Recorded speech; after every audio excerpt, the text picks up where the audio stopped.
logo effectively is color. You know, like today, you know, Orange Telecom, they have orange and black.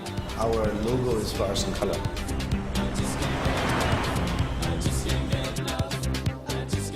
Everything changes in the economy the minute you have an airline moving in, because people can basically do business a lot faster. If businesses grow a lot faster, people have more disposable income, then, you know, consumerism sets in. And, you know, where the verge where basic consumerism is setting in. It's moving a lot like America.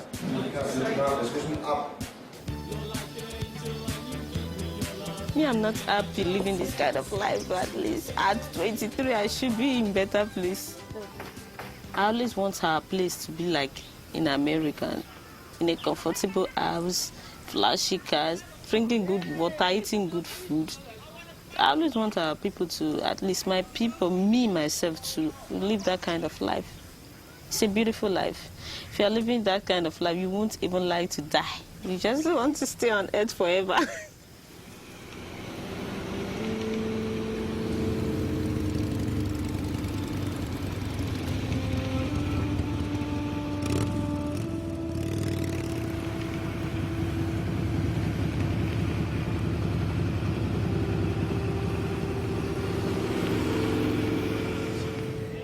Glide slope, glide slope. Here, Jay travels to Airbus headquarters in France, as they'll be supplying him with 26 planes in his first 3 years. We have only 200 aircraft commercially flying in India. China has 800. So ultimately, you know, we have a very long way to go. Playing catch up with China or catch up with Europe or, you know, say America, one airline, Southwest, have 417 aircraft. That's double the amount of aircraft we have as a country. So this is not, of course, your final design choice, but... You know, one simple sentence for me summarizes it all. Things can only get better.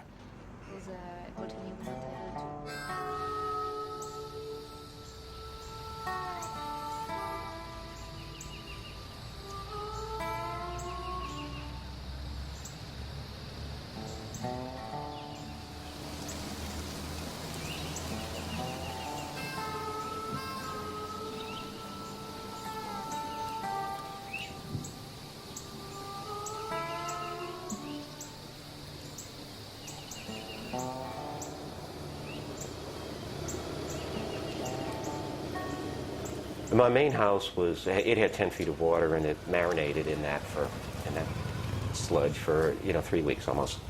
So the current state of my house, it has been demolished. It's a flat piece of property waiting for another house to go on that. I lost everything that I owned. I mean, everything from family heirlooms to the paper towels sitting on your kitchen counter, and everything in between. It goes on and on.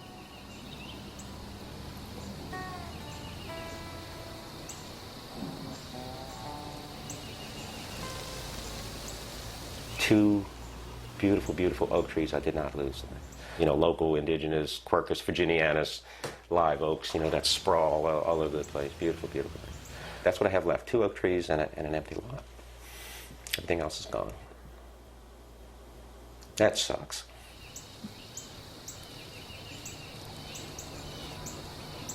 Losing everything you have, it's so overwhelming. And the grief that comes with that is just, it's profound.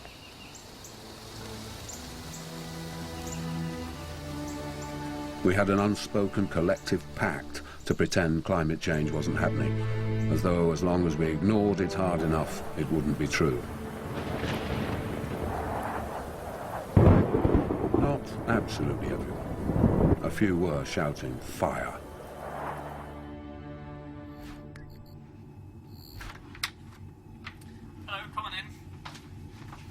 One of the greatest difficulties with climate change is that the effects of our emissions today are not actually realised in terms of the temperature for 30 to 40 years, so there's this time lag in the system, which makes it difficult for us humans to respond because we're evolutionarily equipped to deal with very immediate threats like advancing armies or dangerous animals.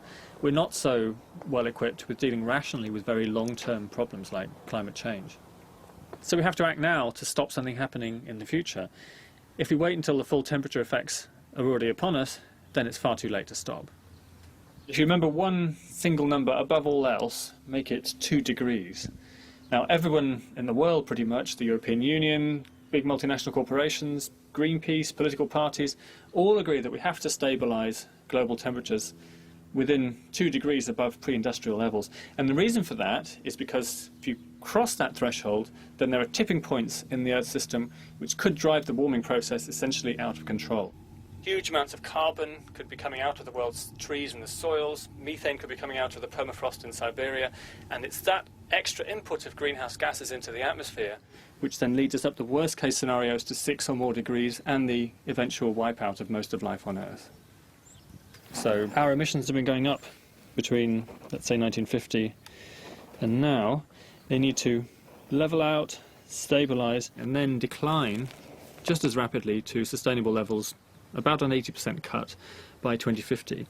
But crucially, to keep the temperature rise within 2 degrees, this point of stabilisation needs to be at around 2015. So that means really the timeline we've got, ticking clock, is that we have to stabilise global emissions within just 7 years from now, as we speak, 2008.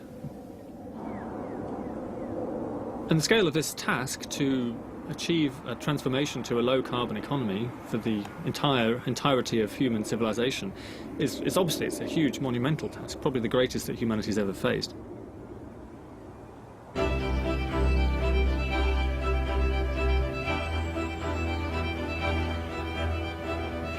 Remember the English family who went to see the glacier?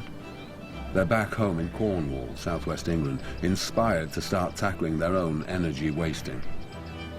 It says that the average individual in the UK is responsible for emitting 10 tonnes of greenhouse gas a year. They're calculating exactly how much climate change gases their family currently produces and how it can be reduced. Yeah, but that's the average individual. There are 5 of us here. Ah. Whichever way you look at it, this isn't good. We produce about half of our food, and we try and keep our consumption of meat and dairy down. My car runs on chip fat, and we do cycle when we can. We've just got our own wind turbine, which will produce all our own electricity. We're aiming to cut down to about 1 tonne each per year, which is apparently the sustainable amount that the world's trees and plants can reabsorb. But the big problem is flying. Just one return flight, say London to New York, would blow our entire carbon budget for about 3.5 years. Apparently, other than setting fire to a forest, flying is the single worst thing an ordinary individual can do to cause climate change. So it's a bit of a dilemma because we've just been invited to go skiing in France.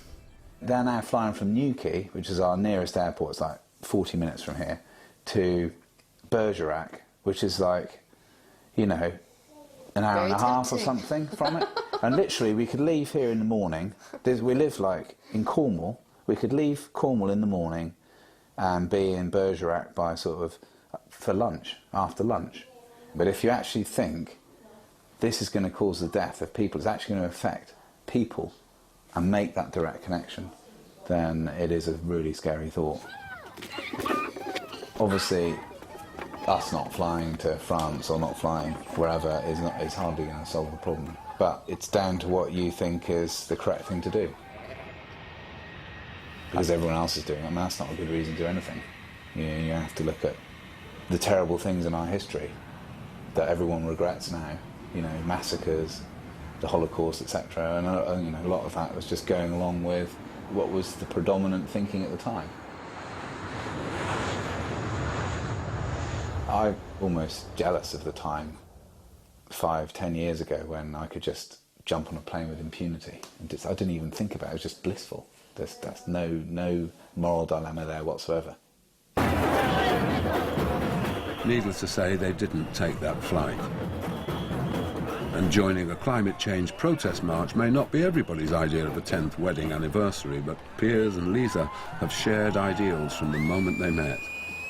My friend, we went along to the party together, and she just basically took me straight over to Piers and said, hey, look, you know, Piers, this is Lisa, you know, da-da-da-da-da. And that was it. That was it. We just and spent the whole evening talking about wind turbines.